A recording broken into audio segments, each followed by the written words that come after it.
किसान दोस्तों, कीनों की खेती चैनल पर आपका बहुत बहुत स्वागत है। किसान साथियों, आज के वीडियो में हम बात करेंगे सितंबर महीने की शेड्यूल के बारे में, जिसमें मैं आपको बताना चाहूँगा कौन कौन सी बीमारियां हमारे सितंबर मंथ में कीनों में आ सकती है और क्या क्या फंजीसाइड या इंसेक्टिसाइड हम यूज़ कर अपने कीनों की ड्रॉपिंग और अधिक पैदावार ले सकते हैं। तो सबसे पहले शुरू करते हैं हम इंसेक्टिसाइड से। किसान साथियों, इंडियन मेट्रोलॉजिकल डिपार्टमेंट की अगर साइट पर आप विजिट करेंगे तो ये सितंबर का महीना है जो बारिश का रहेगा। हमने अब अगस्त के अंदर भी काफ़ी बारिशें अपने किन्नू के बाग में देखने को मिली है और सितंबर में ही 3 तारीख से लेकर और 2-3 दिन बाद जब मौसम खुलेगा उसके बाद फिर से बरसातें जो है इंडियन मेट्रोलॉजिकल डिपार्टमेंट ने बता रखी है। तो इन दौरान आपके बाग में नया फुटारा भी उठाया होगा अभी। तो जिन किसान भाइयों के बाग में फुटारा अभी नया उठाया है उसमें सिल्ला, वाइट फ्लाई और लीफ माइनर का अटैक होने की संभावना ज़्यादा है। ये सभी बीमारियां अकॉर्डिंग टू टेम्परेचर और जो नेचर का जो वेदर है, वेदर कंडीशन के हिसाब से बीमारियां हमारे किन्नू के बाग में आपको देखने के लिए मिल सकती है सितंबर के मंथ में। वाइट फ्लाई के लिए हम आपको रिकमेंड करते हैं 2 ml पर लीटर वाटर के हिसाब से इथियन की स्प्रे।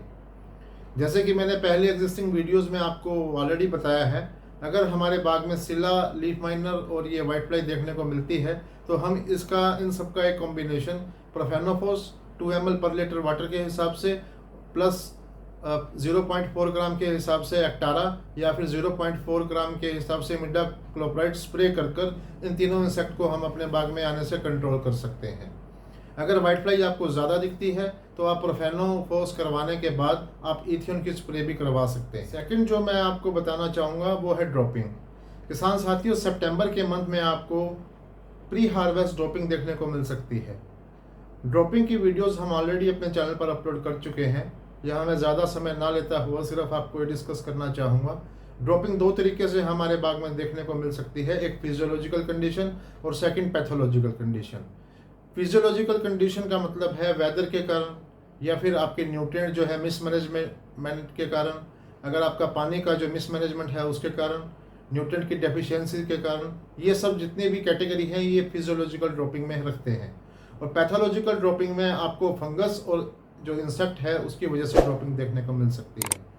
बेसिकली जो फिजियोलॉजिकल ड्रॉपिंग के अंदर आपको देखने को मिलेगी, अभी क्या होगा कि फ्रूट हेल्दी होते हुआ भी उस पर कोई स्पॉट भी नहीं है, फ्रूट फ्लाई का अटैक भी नहीं है, लेकिन फिर भी अगर किन्नू ड्रॉप करता है तो उसके अंदर न्यूट्रिएंट की डेफिशिएंसी देखने को मिल सकती है। नया फुटारा आपके बाग ने उठाया है तो आपको मैं रिकमेंड करूंगा 13-0-45 फ्रूट फिलिंग के लिए। और बाकी जो माइक्रो न्यूट्रिएंट है जैसे कि जिंक है, आयरन है, मैग्नीशियम है, मैग्नीज है, इनको आप न्यूट्रिएंट को जैसे कि यूनिवर्सिटी ने बताया है उसी हिसाब से आपको स्प्रे करना है। यह है फिजियोलॉजिकल कंडीशन अगर ड्रॉपिंग आपको देखने को मिलती है उसके लिए। अब पैथोलॉजिकल ड्रॉपिंग 2 तरीके से हो सकती है। फर्स्ट है फ्रूट फ्लाई का अटैक और जो सेकंड है वो है फंगस का अटैक। ह्यूमिडिटी ज़्यादा होने के कारण और ज़्यादा बरसात आने के कारण जो आपके किन्नू के ऊपर जो नकरू लगा होता है, जहाँ से किन्नू अटैच है, वो थोड़ा सा पीला होकर ड्रॉप हो जाता है, जैसे कि आप अभी इस फोटो में देख रहे हैं। तो इसके लिए जो है 3 फंगस रिस्पॉन्सिबल है। मैंने आपको जुलाई की वीडियो में भी इसके बारे में बताया था।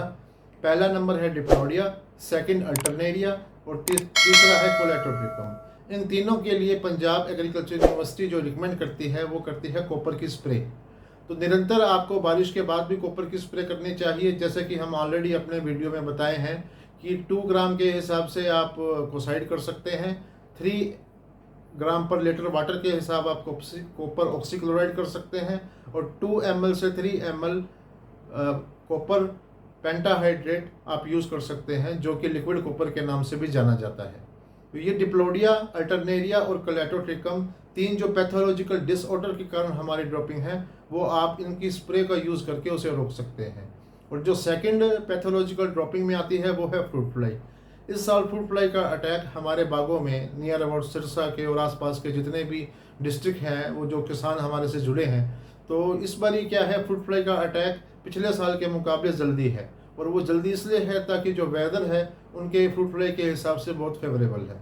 तो ऑलरेडी हम बता चुके हैं आपको कि मिथाइल एग्वेनॉल एक केमिकल है जिसे आप घर बैठे अपना ट्रैप, जैसे कि आप इस फोटो में देख रहे हैं, बना सकते हैं।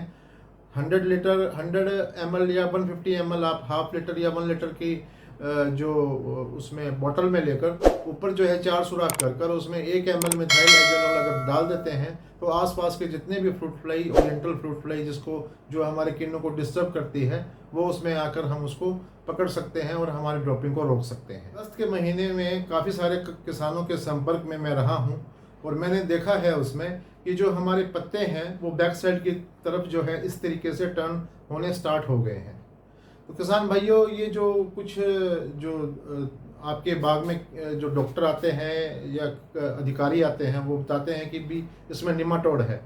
किसान भाइयों, मेरे अनुसार आप एक बार एक्सपेरिमेंट खुद आप करके देख लिए। हमने बहुत सारे किसानों को ट्रायल के रूप में एक्सपेरिमेंट कराए हैं, उनके रिजल्ट भी लिए हैं।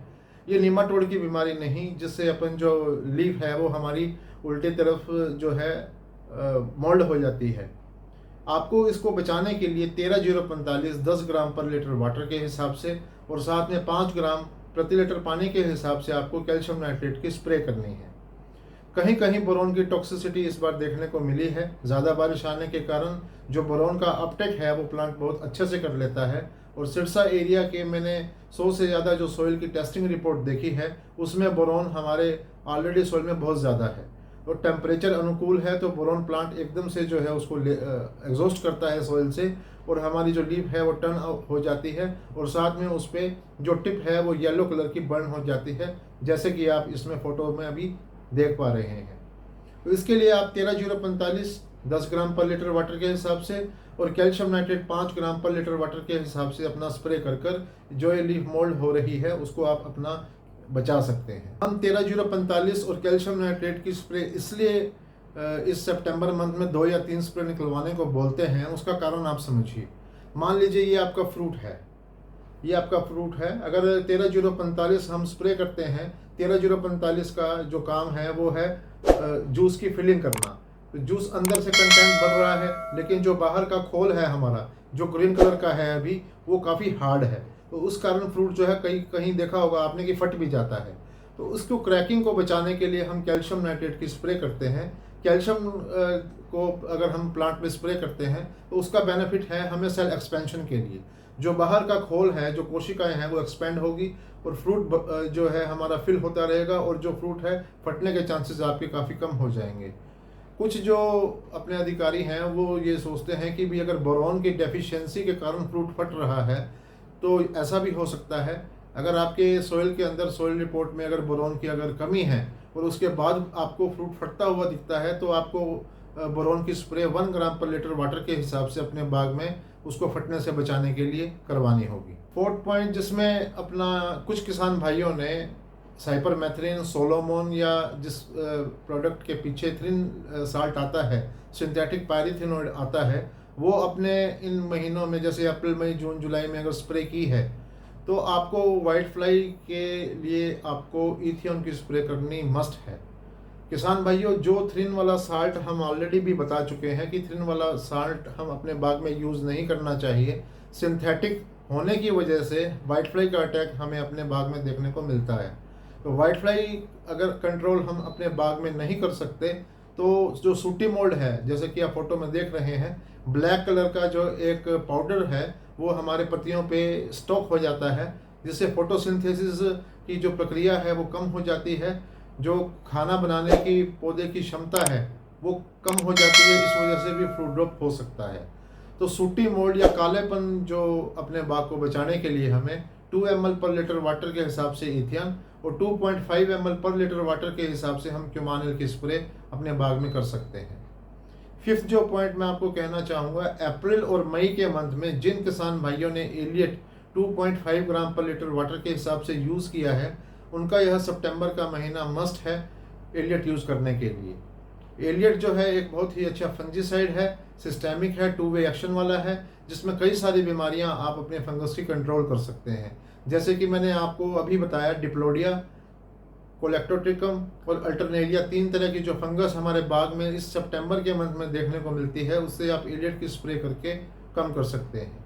सेकेंडली, यूनिवर्सिटी की रिसर्च के हिसाब से एलियट एक बहुत ही अच्छा फंजीसाइड है फाइथोफथोरा या गुमोसिस को रोकने के लिए। किसान भाइयों, आखिर में मैं बताना चाहूँगा आपको, जिन किसान भाइयों ने हमसे अपना फर्टिलाइजर शेड्यूल डिज़ाइन कराया है वो अपनी यूरिया की डोज इस मंथ में प्रॉपर रखें।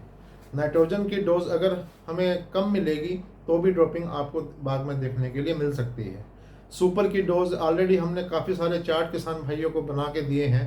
उनका पूरे साल का जो फर्टिलाइजर शेड्यूल है उन्होंने अपने चार्ट के हिसाब से मेंटेन किया हुआ है। तो आप फर्टिलाइज़र का जो अपना शेड्यूल है उसको देखकर ये जो सितंबर का मंथ है उसमें आपको कंप्लीट करना है। तो आज के वीडियो में किसान भाइयों इतना ही। नेक्स्ट वीडियो में हम बात करेंगे आगे आने वाले टॉपिक की। धन्यवाद, नमस्कार।